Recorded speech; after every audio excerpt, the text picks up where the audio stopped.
Hello friends, welcome back to my YouTube channel Chandauli वाला। तो दोस्तों, आज हम पढ़ने वाले हैं वर्क पावर एंड एनर्जी के सेकेंड लेक्चर में। हम लोग पढ़ेंगे कंसेप्ट ये फोर्स जो हम लोगों ने पिछली क्लास में पढ़ा, जो फोर्स कांस्टेंट होता है उसके बारे में इस क्लास में पढ़ेंगे। पिछली क्लास में जो जो भी डिस्प्लेसमेंट के बारे में पढ़ा, जो भी वर्क हो रहा है उसके बारे में पढ़ा, फोर्स कैसे लग रहा है उसके बारे में पढ़ा। तो आज हम जानते हैं कि ये work done by constant force, ये आपकी आपका एक पॉइंट है। Work done by constant force. ठीक friends, work done by constant force, इसके बारे में आज हम लोग जानेंगे कि कांस्टेंट फोर्स क्या होता है। जिस प्रकार से हम किसी वस्तु पर जब हम बल लगाते हैं, किसी वस्तु पर अगर हम बल लगा रहे हैं, वो बल जो फोर्स है वो हम उसको कांस्टेंट जब रखते हैं, उसको चेंज नहीं करते हैं, वो होता है कांस्टेंट फोर्स। ठीक है, हमेशा क्या होता है, वेन जब हम मान लीजिए कोई पार्टिकल है, ये इस पर ले लीजिए और यहाँ पर कोई पार्टिकल रखा हुआ है। ठीक है, अब हम इस पर एक नियत बल फोर्स फोर्स एफ लगा रहे हैं। ठीक है, और इसमें जो डिस्प्लेसमेंट हो रहा है, इस प्रकार से हम लोगों ने देखा डिस्प्लेसमेंट इस प्रकार से हो रहा है, ये थीटा बना रहा है। ये थीटा जो डिस्प्लेसमेंट हो रहा है यहाँ से डिस्प्लेसमेंट आगे की ओर हो रहा है ना, यहाँ से फोर्स लग रहा है जब ऐसे, तो इधर की ओर होगा बल लगेगा।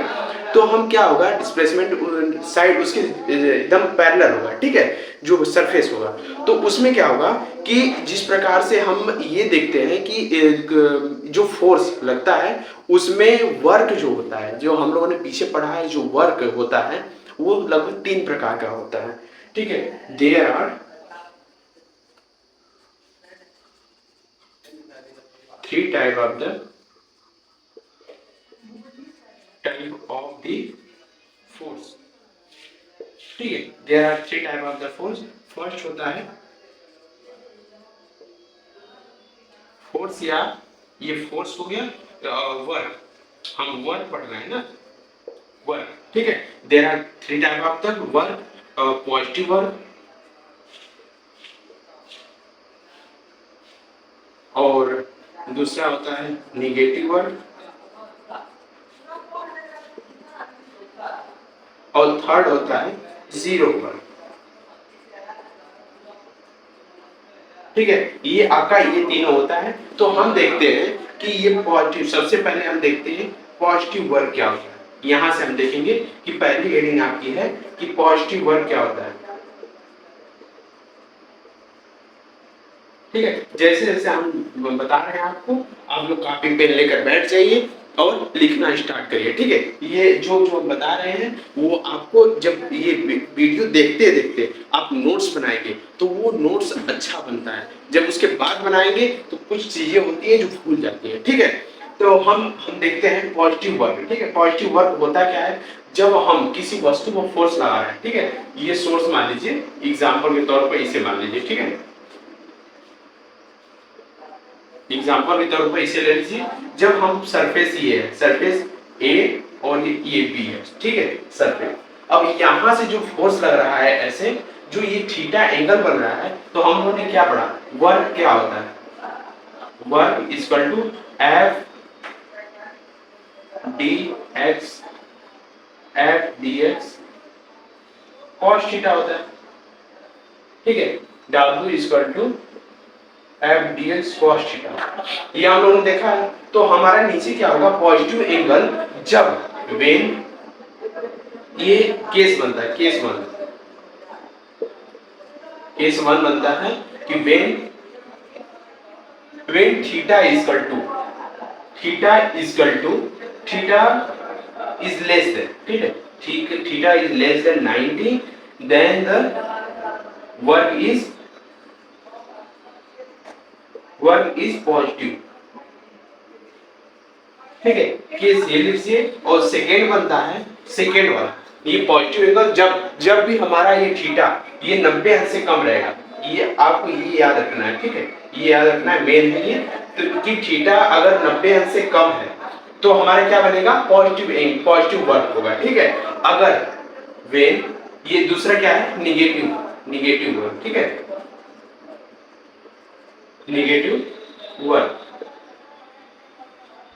इसका केस सेकेंड बनता है, केस सेकेंड है कि when theta is greater than 90 work is negative, ठीक है, वर्क इज निगेटिव। जब हमारा थीटा एंगल जो है, ये वाला हमको याद रखना है कि थीटा अगर 90 से ज्यादा है तो हमारा क्या बनेगा, निगेटिव एंगल बनेगा, ठीक है। ये आप लोग लिख लीजिए और उसके बाद हम यहाँ, ये आप लोगों ने लिख लिया होगा, यहाँ से मिटाते हैं इसको, ठीक। और थर्ड वाला क्या है, ये आप लोग लिख लीजिए और ये एग्जांपल हम मिटा देते हैं, ठीक है, एग्जांपल यहाँ से हम मिटा देते हैं और तीसरा यहाँ पे लिख देते हैं कि थर्ड है जीरो एंगल। थर्ड क्या है हमारा, थर्ड हमारा है जीरो वर्क, ठीक है, जीरो वर्क। जीरो वर्क क्या होता है, वेन थीटा, ये जो थीटा है equal to 90, then the work is zero, ठीक है। यहाँ क्या होगा, वर्क जीरो होगा। एग्जाम्पल के तौर पर हम समझते हैं कि जैसे हम जीरो एंगल का, जिस प्रकार से हम सपोज दैट कि एक बोझ लेकर, सर पर बोझ लेकर उसको चल रहे हैं, ठीक है, तो हमारा जो बल लगेगा, फोर्स लगेगा, वो हमारे इस पर लगेगा, इसी पर बोझ पे ही लगेगा।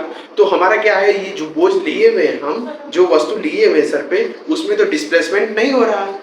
हम क्या कर रहे हैं, हम डिस्प्लेसमेंट कर रहे हैं, हम ना आगे बढ़ रहे हैं, वस्तु तो वही है। तो हमारा क्या होगा कि जब वस्तु 90, हम तो पैरेलल इस प्रकार से चल रहे हैं, वो लॉन्गिट्यूडनल है, इस प्रकार से है, तो लंबवत है उसके, तो ये इसका क्या होगा कि ये सरफेस और इसके बीच का एंगल क्या बनेगा, 90 डिग्री बनेगा, ठीक है। जैसे इस प्रकार से हम वस्तु लिए हुए हैं और इस प्रकार से हम चल रहे हैं, सीधे हम चल रहे हैं, ठीक है, सीधे चल रहे हैं, तो इसके बीच का बना कोण कितना होगा, 90 डिग्री होगा। अगर 90 डिग्री हो रहा है तो हमारा क्या होगा, 90 डिग्री हो रहा है तो cos थीटा का इक्वल टू कितना होगा, 90 डिग्री होगा, cos 90 इक्वल टू 0 होगा। इसका मतलब कि F W equal to F S cos theta, ठीक है, F S cos थीटा। तो F equal to F into S into cos theta की वैल्यू कितनी हो जाएगी, cos 0 अंश हो जाएगा, 0 अंश, cos 0 का मान कितना होता है, F dot S into 0 equal to 0, ये 0 न्यूटन आ गया, ठीक है। तो ये 0 न्यूटन यहाँ पर वर्क होगा, ठीक है। यहाँ तक समझ में आ गया दोस्तों, ये हमारा 0 वर्क हो गया, पॉजिटिव वर्क हो गया, नेगेटिव वर्क हो गया। उसके बाद हमारी हेडिंग आती है कि ये जो वर्क है, work done bye constant force. Constant force हमने पढ़ लिया, कांस्टेंट फोर्स किस प्रकार से होता है, जब एक बार और आइए देख लेते हैं कांस्टेंट फोर्स के बारे में। थोड़ा सा हम लोगों ने जाना कि कांस्टेंट फोर्स ये होता है कि हमेशा वह फोर्स जो हमेशा समान बना रहे, ठीक है। जिस प्रकार से सपोज दैट, यही से लेते हैं, ठीक है, सपोज दैट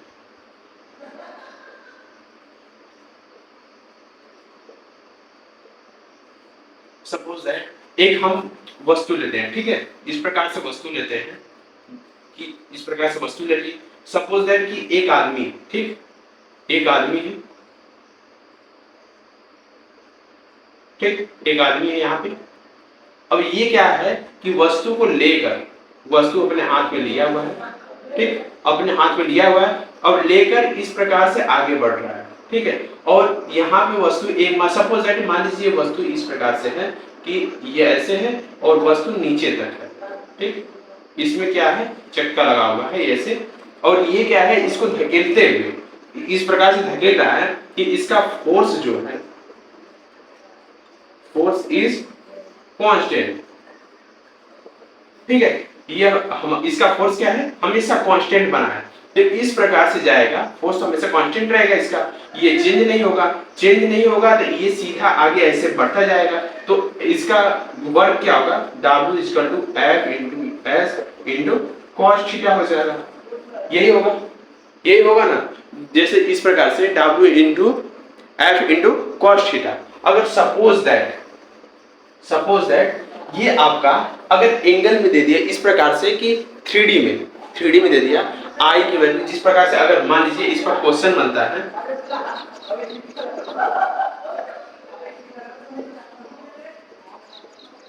क्वेश्चन एग्जांपल के तौर पर देखिए कि अगर मान लीजिए F equal to I X I plus Y J plus Z K, ठीक है, और डिस्प्लेसमेंट क्या हो गया, dx equal to X I plus Y J plus Z K, ये इस प्रकार से ये बन गया, ठीक है। तो इस प्रकार से बनेगा, तो सपोज दैट मान लीजिए ये फोर्स है, ठीक है, ये फोर्स है, फोर्स को ये दोनों सेम हो जा रहा है, तो इसके लिए हम क्या करेंगे कि F मान लीजिए इसको, ठीक है, ऐसे F मान लीजिए, तो हो गया। इस प्रकार से अगर आपको दे दे कि फोर्स इतना दिया है, force F X I F Y J F Z K इस रूप में दिया है, और डिस्प्लेसमेंट आपका दिया है x I plus Y J plus Z के, तो इस प्रकार का क्वेश्चन किस प्रकार से सॉल्व करते हैं, ये आपका क्वेश्चन इस प्रकार से पूछता है, ठीक है। तो आइए हम क्वेश्चन एक क्वेश्चन देख लेते हैं, एक क्वेश्चन ले लेते हैं, उसको हम सॉल्व करते हैं, ठीक है। इसको हम यहाँ से हटाते हैं और एक उस क्वेश्चन को सॉल्व करते हैं।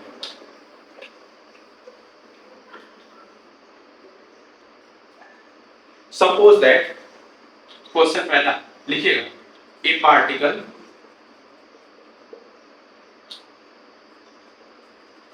मूविंग इन स्ट्रेट लाइन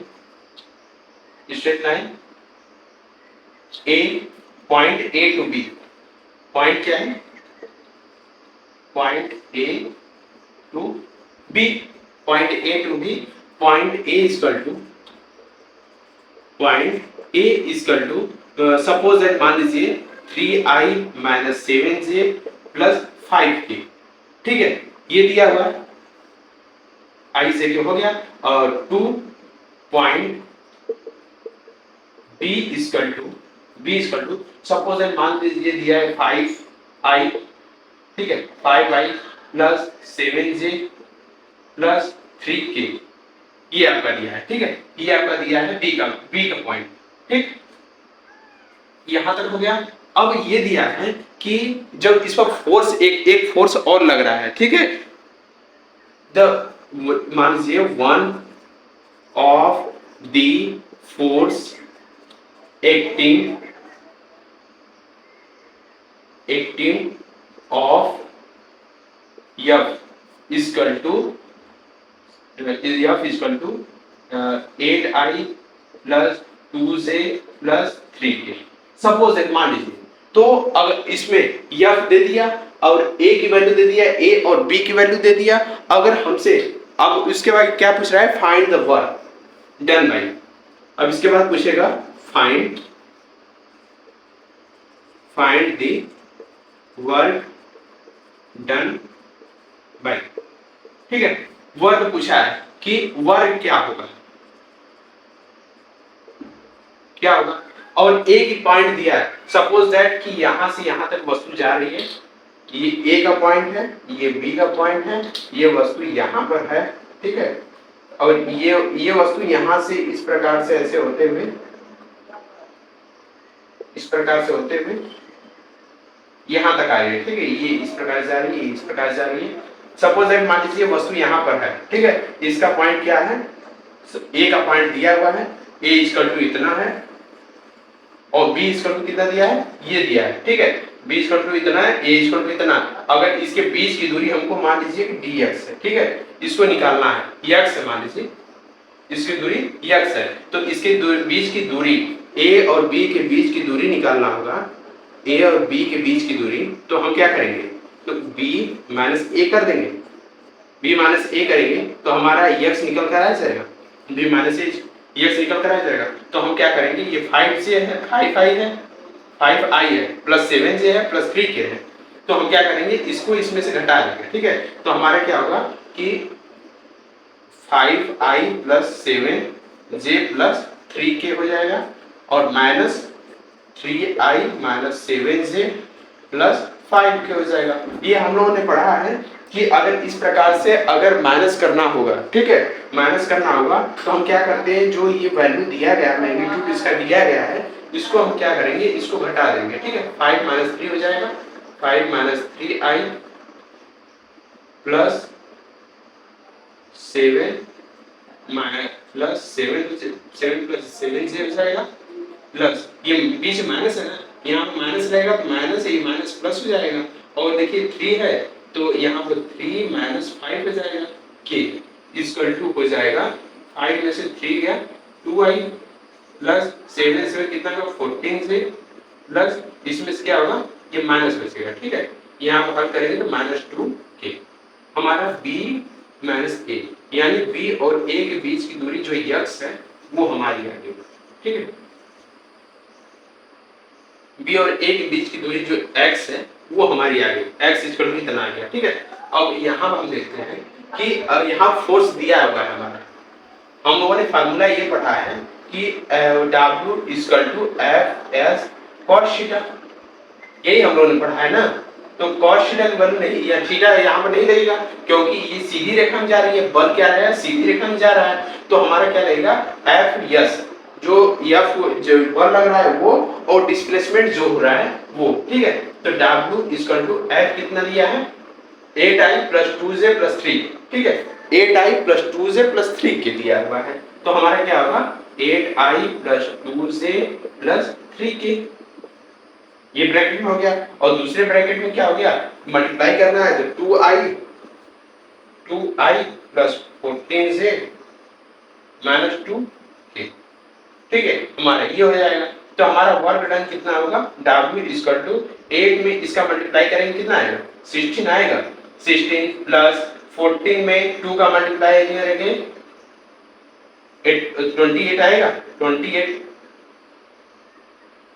बन गया 28, और प्लस और 3 में माइनस 2 का मल्टीप्लाई करेंगे कितना आएगा, ये माइनस हो जाएगा, ठीक है। यहाँ पर माइनस प्लस, ये प्लस है ये माइनस है, मल्टीप्लाई करेंगे तो माइनस हो जाएगा 6 हो जाएगा, ठीक है। तो W इक्वल टू कितना होगा, 28 माइनस 6 कितना होगा, 22 हो जाएगा, 22 से 28 10 38, ठीक, 38, इतना वर्क होगा ना, इतना जूल कार्य होगा, ठीक है। इस प्रकार से ये वाला क्वेश्चन सॉल्व करते हैं, ठीक है फ्रेंड्स। तो हमारा और आगे इसके बाद आता है कि हम कांस्टेंट फोर्स के बारे में पढ़ लिए कि कांस्टेंट फोर्स होता क्या है और ये किस प्रकार से वर्क करता है। और इसके बाद हम पढ़ेंगे, आइए तो हम इसके बाद पढ़ेंगे कि ये मल्टीपल कांस्टेंट फोर्स क्या होता है, ठीक है। मल्टीपल कांस्टेंट फोर्स, ये कांस्टेंट फोर्स के बारे में ये पूरा देख लिया आप लोग, इसको आप हटाते हैं और मल्टीपल कांस्टेंट फोर्स के बारे में हम लोग पढ़ते हैं, ठीक है। ये क्वेश्चन आप लोग लिख लीजिएगा और अपने कॉपी पर और इसको सॉल्व कर लीजिए, ठीक। उसके बाद मल्टीपल कांस्टेंट फोर्स के बारे में पढ़ते हैं कि ये होता क्या है। Work done bye multiple constant force,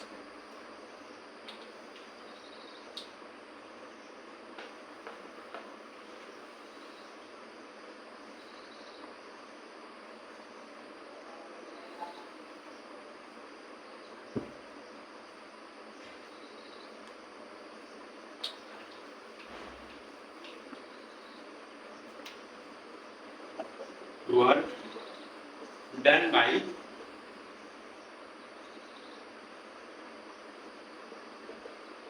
multiple constant force, work done by multiple constant force।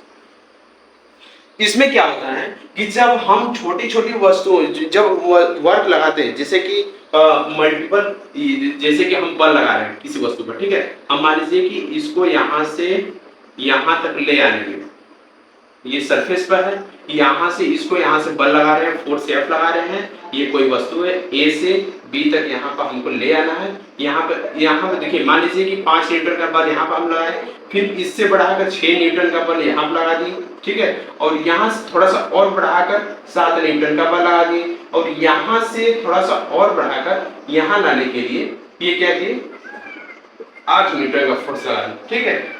ऐसे ऐसे क्या होगा, मल्टीपल, यानी यहाँ कितना लगा ये फोर्स, 5 न्यूटन लगा, यहाँ पे 6 न्यूटन लगा, यहाँ पे 7 न्यूटन लगा, यहाँ पे 8 न्यूटन लगा। तो हम क्या करेंगे, मल्टीपल कांस्टेंट फोर्स में हम सभी फोर्स को आपस में टोटल इक्वल टू फोर्स क्या होगा, आपस में जुड़ जाएगा, ठीक है। तो F1 plus F2 plus F3 plus F4 ऐसे चलता जाएगा Fn तक, ठीक है। तो अब टोटल फोर्स कितना होगा, टोटल फोर्स, तो हमारा ये टोटल फोर्स 4 है, तो 5 प्लस 6 प्लस 7 प्लस 8, तो हमारा कितना होगा, 11 हो जाएगा, 11 से 18 8 26, इतना होगा, इतना न्यूटन का फोर्स ये लगेगा। अगर हमसे वर्क पूछ दिया यहाँ से यहाँ तक जाने में वर्क कितना लगा, तो हमको यहाँ से इस वस्तु को यहाँ से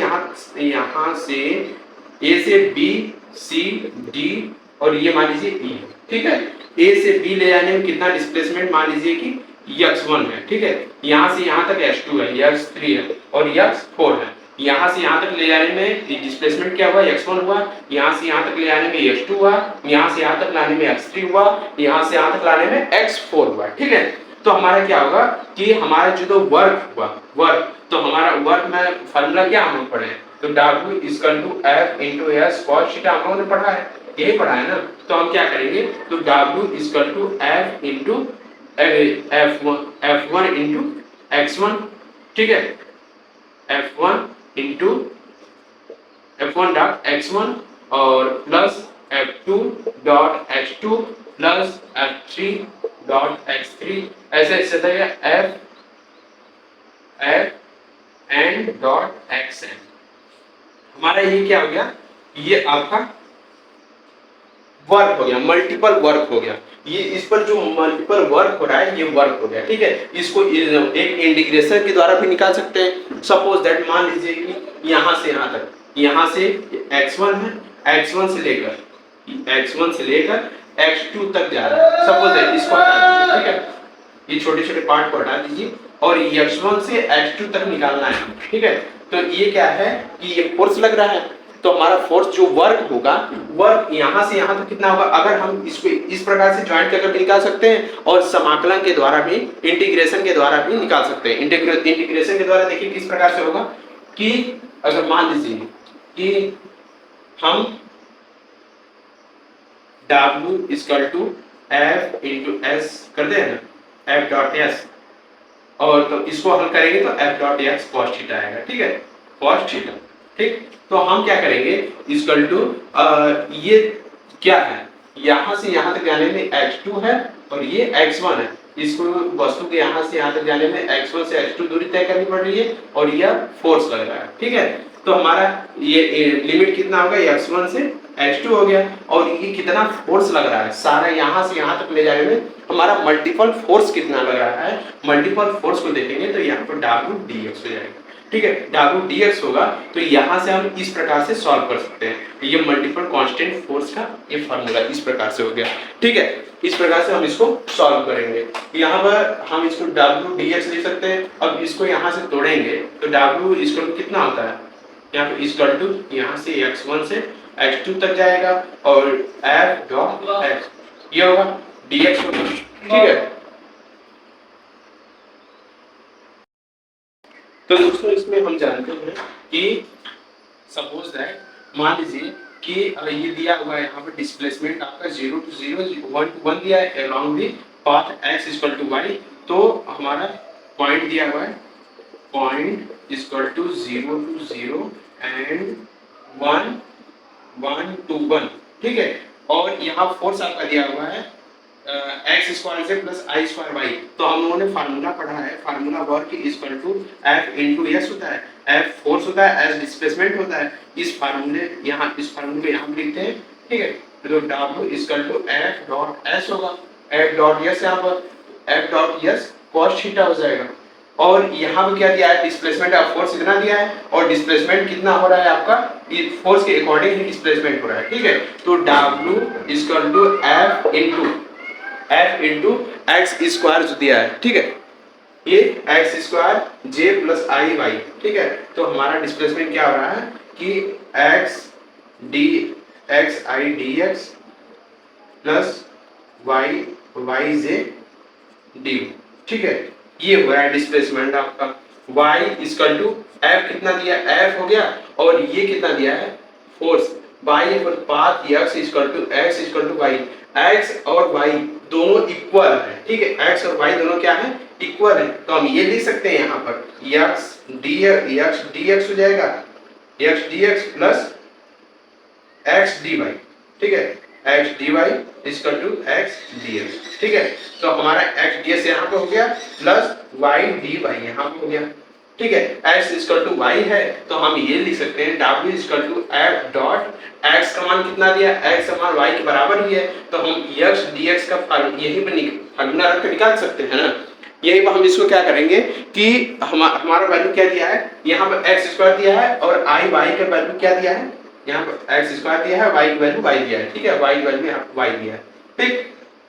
तो हम क्या करेंगे, यहीं पर x स्क्वायर dx हो गया और प्लस y dy ये, ठीक है। अब इसका क्या करेंगे, इंटीग्रेशन कर देंगे। हमारा इंटीग्रेशन किस प्रकार से होगा, ये देखिए यहाँ क्या दिया है आपका, path equal to x equal to y by force of इतना the work done by this force, इस फोर्स के द्वारा जीरो, ये पॉइंट दिया है 0 to 0 और 1 to 1, 0 से 1 तक कितना काम किया गया, कितना वर्क किया गया, कार्य पूछा है हमसे। तो फोर्स हमारा ये निकल गया W इक्वल टू ये, और हमको 0 से 1 तक निकालना है, 0 से 1 तक निकालना होगा। तो हम ये कर देंगे कि ये समाकलन हो गया इंटीग्रेशन 0 to 1, ठीक है, 0 to 1 dW इक्वल टू, अब हम क्या करेंगे, x स्क्वायर dx है यहाँ पर और y dy है, x स्क्वायर dx और y स्क्वायर dy, ठीक है। हम x स्क्वायर, यहाँ पर x स्क्वायर dx है, y dy, तो हम x स्क्वायर को क्या रख सकते हैं, सॉरी कहीं गलती हो रही है हमसे, x dy है, x dy यहाँ पर x dy होगा, x dy और x dx हो गया यहाँ पे, x dy हो गया यहाँ पे और x dx यहाँ पर होगा, ठीक है। अब देखिए हमारा दिया है x j यहाँ पे दिया है ना, तो हम ये i का वैल्यू है, ये y j का वैल्यू है, तो हम dy कर देंगे यहाँ पर, ये dy निकल जाएगा, ये dx हो जाएगा, dx और dy निकलेगा तो x स्क्वायर dy ये वैल्यू रख देंगे यहाँ पे प्लस y dx हो जाएगा, तो x स्क्वायर dy हो जाएगा प्लस x y dx हो जाएगा। तो हम x इक्वल टू y दिया है, x इक्वल टू y दिया है, तो हम x के स्थान पर y रख सकते हैं, x के स्थान पर y रखेंगे तो हमारा आएगा निकल का वैल्यू कि w equal to f dot dx, f dot y square dy plus x dx, ठीक है। x स्क्वायर y रखेंगे तो x के स्थान पर y हो जाएगा, y के स्थान पर x हो जाएगा।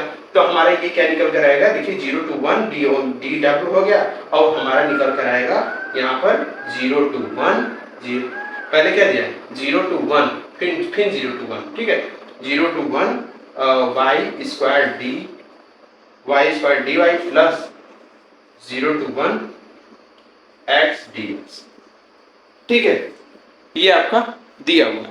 तो हम किस प्रकार से इसको निकालेंगे, यहाँ से हम इसका इंटीग्रेशन कर देंगे, तो dw इक्वल टू यहाँ पर इंटीग्रेशन y क्यूब होगा, y क्यूब अपान 3 हो जाएगा, y क्यूब अपान 3 और ये लिमिट कितना है 0 to 1 plus x square upon 2 हो जाएगा यहाँ पे, ठीक है। तो हमारा क्या होगा, 1 की वैल्यू पहले रख देंगे तो 1 अपान 3 हो जाएगा प्लस यहाँ पर 0 to 1 है तो 1 अपान 2 हो जाएगा। अब यहाँ पर इसको जोड़ देंगे, कितना आएगा 6 है, 2 plus 5 2 plus 3 upon 6 equal to 5 upon 6, ये आपका निकल आंसर आ गया, ठीक है फ्रेंड्स, ये आपका निकल गया आंसर आ गया। ये आप अपने नोट्स में लिख लीजिए, नोट्स में लिखने के बाद आप लोग इसको क्या करेंगे, फिर से लगाएंगे, ठीक है, क्वेश्चंस को देखेंगे उसके बाद फिर से लगाएंगे। इसी प्रकार से क्वेश्चन आपसे पूछता है आपके पेपर में, इस प्रकार से अगर डॉट प्रोडक्ट में दे दिया यहाँ पे डॉट प्रोडक्ट में होता है ये फोर्स अगर कांस्टेंट रहेगा तो, और 0 to 1 0 1 दिया देगा और इस प्रकार से दे देगा। तो हम किस प्रकार से हल करेंगे, हम पहले सबसे पहले पॉइंट को ले लेते हैं, पॉइंट ये हो गया और फार्मूला हमारा W = Fs cos थीटा है, तो Fs ले लेते हैं, F डॉट S ले लेते हैं, F डॉट इसको सॉल्व करेंगे तो F डॉट S है, F डॉट S है ना, तो इसको हम क्या करेंगे, हम जब इसको डॉट हटाएंगे तो डॉट प्रोडक्ट किस प्रकार से हल होता है, W = F मॉड में F हो जाएगा, मॉड में ये ds हो जाएगा और cos थीटा, ये हल करेगा ना, तो हम यही बस लेते हैं आपके यहाँ पे, तो W = F डॉट ये इतना हो जाएगा और W = इतना हो जाएगा, इतना हम रख लिए हम यहाँ पे, और F इतना है, ठीक है, फोर्स इतना है, डिस्प्लेसमेंट हो जाएगा F = F y², यहाँ पर x की वैल्यू y रख देंगे, x = y है तो x की जगह y रख दें, y की जगह में x रख देंगे, तो यहाँ पर निकल कर आपका ये आएगा और ये आंसर आपका निकल कर आएगा। इस प्रकार से सॉल्व कर देंगे, ठीक है। उसके बाद इस टॉपिक आपका आता है वर्क डन बाय फोर्स। ये फोर्स जो होता है work done by variable force, variable force किस प्रकार से वर्क करता है आइए हम देखते हैं। और सेकंड टॉपिक आता है मल्टीपल कांस्टेंट फोर्स हो गया आपका, और उसके बाद आता है थर्ड टॉपिक है, ठीक, ये आपका थर्ड टॉपिक है work done by variable force.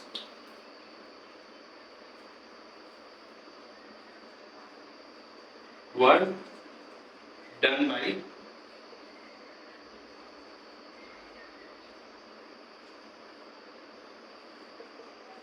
Work done by variable force. अब हम लोग वेरिएबल फोर्स के बारे में पढ़ेंगे कि वेरिएबल फोर्स होता है क्या है, ठीक है। वेरिएबल फोर्स देखिए, सपोज दैट मान लीजिए कि एक मिसाइल को आप देखें ना कि जिस प्रकार से हम अगर यहाँ से अगर मिसाइल जमीन से धरती से जब ऊपर छोड़ी जाती है अंतरिक्ष के लिए, जब ऊपर जाती है तो उसके लिए क्या करते हैं, जैसे सपोज दैट एक मिसाइल यहाँ लेते हैं, ठीक है, एग्जाम्पल के तौर पर, यहाँ पर एग्जाम्पल के तौर पर एक मिसाइल ले लेते हैं, ठीक, ये पृथ्वी हो गई, सपोज दैट यहां से छोड़ी जाती है मिसाइल, ठीक है, इस स्थान से छोड़ी जाती है, ठीक, यहां से इस प्रकार है तो ये इस प्रकार है, यहीं से छोड़ी जाती है ऊपर। अब जैसे जैसे ऊपर जाएगी, अब जब यहां पर आएगी, जब ये मिसाइल यहां पर आएगी इस प्रकार से, ये इस प्रकार से रहेगा, ये इस प्रकार से रहेगा, ये पीछे निकलता रहेगा, इसका एकदम अच्छे से बना दे इसको, ठीक है। ये जिस प्रकार जैसे ही ऊपर जाएगी, ठीक है, तो हम क्या पढ़े हैं कि इसका फोर्स जो होगा, फोर्स = 1/r² के बराबर होता है। जैसे जैसे इसकी दूरी बढ़ती जाएगी, जैसे जैसे इसकी दूरी बढ़ती जाएगी वैसे वैसे इसको फोर्स भी लगाना पड़ेगा। हम इसको धरती से बाहर फेंकने के लिए, किसी भी वस्तु को धरती से बाहर फेंकने के लिए उस पर फोर्स बढ़ाते जा रहे हैं। उसका फोर्स क्या होता है, कांस्टेंट नहीं होता है, हमेशा वेरिएबल होता है, ठीक है, हमेशा उसको बढ़ाते जाएंगे। यहाँ पर धरती पर नीचे रहेगा, जमीन पर रहेगा तो उसका फोर्स कुछ अलग रहेगा, थोड़ा सा और ऊपर जाएगा, जैसे उसकी दूरी बढ़ेगी जमीन से तो उसका फोर्स कुछ और तेज कर देंगे, उससे भी ज्यादा फोर्स ऊपर जाएगा तो उसकी फोर्स और ज्यादा कर देंगे। तो उससे क्या होगा कि वो जमीन से, ये धरती पृथ्वी गुरुत्वाकर्षण से बाहर चला जाएगा, ठीक है। उस प्रकार से हम इसको सॉल्व करते हैं। देखिए F इज प्रोपोर्शनल 1/r², ये दूरी जितनी बढ़ेगी ये फोर्स उतना ही, ये जैसे देखिए फोर्स अगर बढ़ाना हो, जैसे दूरी घटेगी तो फोर्स बढ़ेगा, ठीक है, और ये दूरी इसका जस्ट अपोजिट होता है, ठीक है, अगर दूरी बढ़ेगी तो फोर्स घटेगा, ठीक है, फोर्स ज्यादा लगाना होगा ऐसे, ठीक है। ये 1/r² में है ना, ये बढ़ेगी तो ये कम होता जाएगा, तो इसको ज्यादा, जैसे दूरी बढ़ती जाएगी वैसे वैसे उसको ज्यादा लगाना पड़ेगा फोर्स, ठीक है। ये क्या हो गया, ये वेरिएबल फोर्स है, ये इसका क्या है, वेरिएबल फोर्स है, ठीक है। ये हम लोगों ने वेरिएबल फोर्स, अगर सपोज दैट मान लीजिए एक ग्राफ के माध्यम से समझते हैं हम लोग, ग्राफ के माध्यम से यहीं पर हम लोग एक ग्राफ बनाते हैं,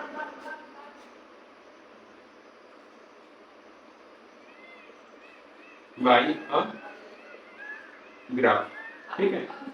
अगर सपोज दैट मान लीजिए ये इस प्रकार से प्लेन है और आपका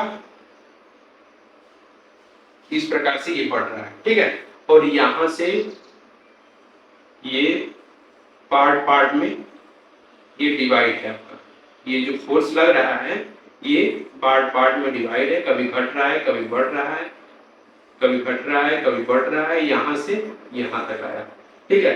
x1 से स्टार्ट हुआ x2 तक यहां तक आया, ठीक है। ये आप लोगों ने देखा, इसको थोड़ा सा पेंटिंग कर लिया जाए,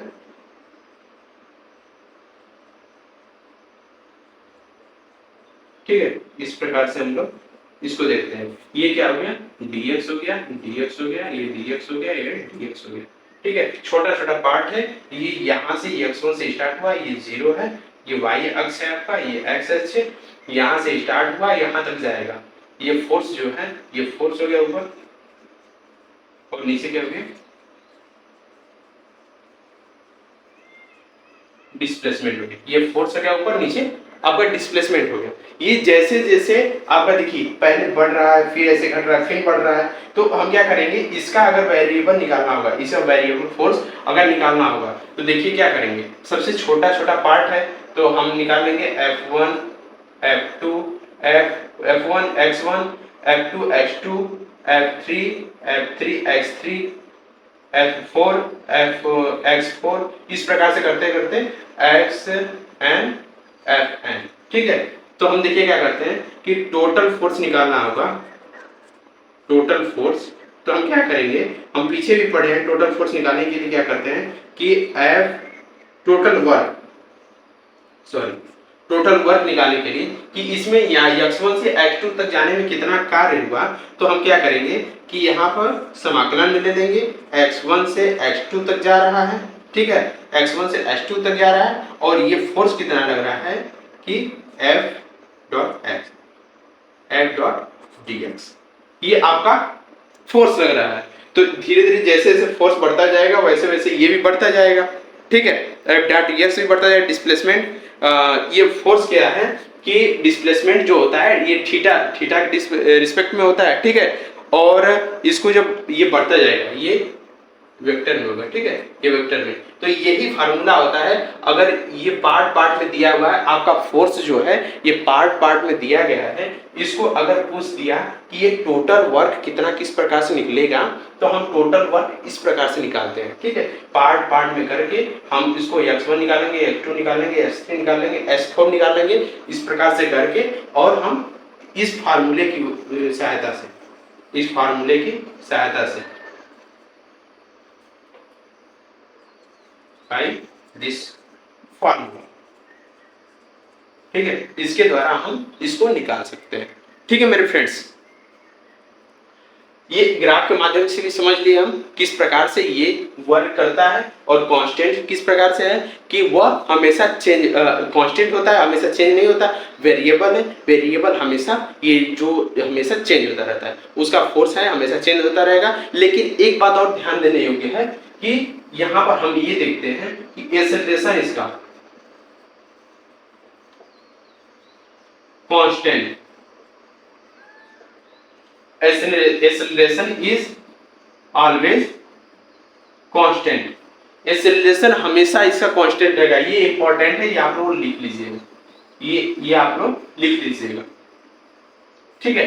ये एक्सेलरेशन जो होता है ए हमेशा ये कांस्टेंट रहता है, ये हमेशा कांस्टेंट रहेगा, और फोर्स हमेशा बढ़ता जाएगा, फोर्स बढ़ता जाएगा, एक्सेलरेशन सेम रहेगा, ठीक है। ये आप लोगों ने इतना देखा, ठीक है फ्रेंड्स। तो ये ग्राफ के माध्यम से भी आप लोगों ने समझ लिया, और इस पर अगर हम एक क्वेश्चन देखते हैं, एक क्वेश्चन सपोज दैट, इससे पहले हम एक क्वेश्चन देखते हैं, क्वेश्चन के हिसाब से हम इसको सॉल्व करते हैं, ठीक है।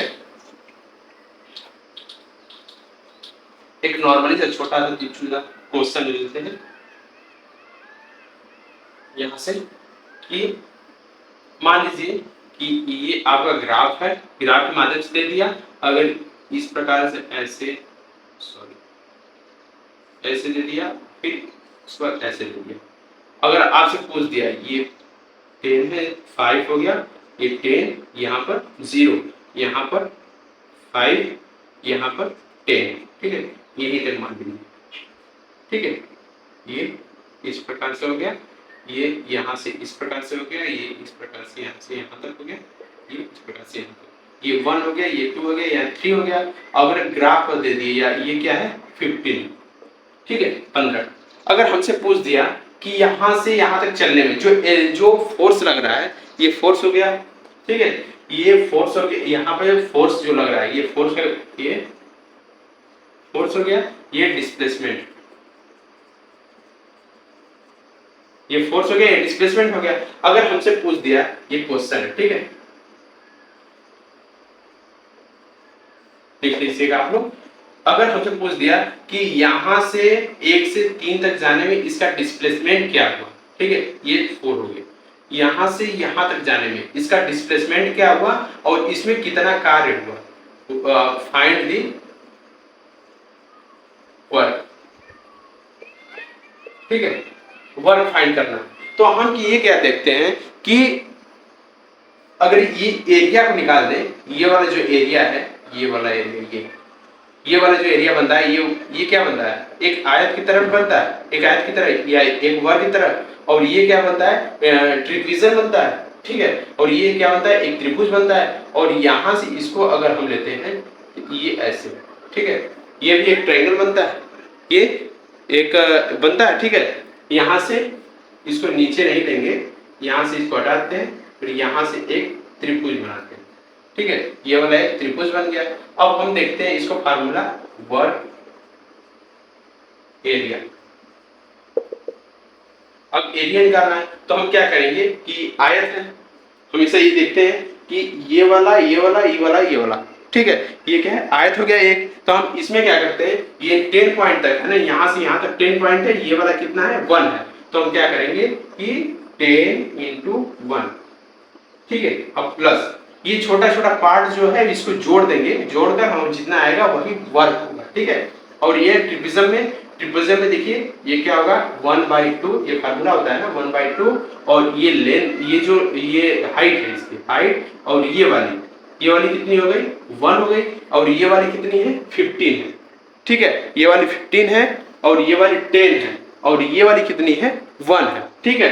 तो 1/2 ये 15 हो गया, 15 प्लस 10 इंटू 1 प्लस, और ये ट्रेंगल है, ठीक है, ये क्या है ट्रेंगल यानी त्रिभुज है। तो हम क्या करेंगे 1/2 इंटू ये वाला 15 है, 15 इंटू 1, ठीक है, प्लस अब इसका निकालेंगे, ये नीचे है ना, ये इसके नीचे है, ये माइनस में होगा, ये क्या है हमेशा माइनस में होगा, ये 10 है माइनस 1/2 इंटू ये 10 तक गया है, ठीक है, ये माइनस 10 तक गया है, तो क्या करेंगे 10 इंटू 1, ये हम ले लेंगे, ठीक है। अब इसको सॉल्व करने पर देखते हैं कितना आता है। देखिए हम इसको सॉल्व करते हैं तो यहाँ देखिए क्या आएगा, इक्वल टू 10 आएगा प्लस 1/50 प्लस 10 कितना होगा 25/2 हो जाएगा, और प्लस में 1/2 और 50/2 हो जाएगा, प्लस माइनस 10/2 5 हो जाएगा ये वाला। तो हम क्या करेंगे 10 प्लस 25, ये हम लिख सकते हैं 12.5 प्लस और 7.5 माइनस 5, ये लिख सकते हैं। तो हमारा कितना बचेगा 5 प्लस 12.5 प्लस 7.5, ठीक है, ये बचेगा। तो 7 और 12 और 7 कितना 19 होता है, 19 और ये कितना होगा, ये जोड़ने पर 20 हो जाएगा, 20 प्लस 25, ये आपका इतना आंसर है, इतना जूल वर्क हुआ, ठीक है, ये वर्क इतना जूल हुआ। इस प्रकार से आप क्वेश्चंस भी कर सकते हैं मेरे फ्रेंड्स, मेरे प्यारे स्टूडेंट्स, आप क्वेश्चन भी कर सकते हैं। और अगर आपको इस प्रकार से कोई भी कंसेप्ट देगा तो आराम से कर सकते हैं। अब अपना किताब उठाइए और उसमें जो भी क्वेश्चन दिया हुआ है उसको लगाना स्टार्ट करिए। अब हम अगले वीडियो में मिलते हैं और अगले नेक्स्ट टॉपिक के साथ, और ये एक दो या तीन और वीडियो रहेगा। ये वर्क पावर एंड एनर्जी आपका ये खत्म हो जाएगा, ठीक है। ये आपको जो मेन टॉपिक है वो आपको बता दे रहे हैं, और उस पर जो क्वेश्चन बन रहा है क्वेश्चन भी करा दे रहे हैं। और अगर कोई और प्रॉब्लम हो तो कमेंट बॉक्स में जरूर बताइए, और चैनल पर नए हैं चैनल को सब्सक्राइब करें और अपने दोस्तों के साथ शेयर करें कि डेली आपको वीडियो मिल रही है और आप अच्छे से पढ़ाई कर रहे हैं। तब तक अब अगले वीडियो मिलते हैं, तब तक के लिए दोस्तों धन्यवाद।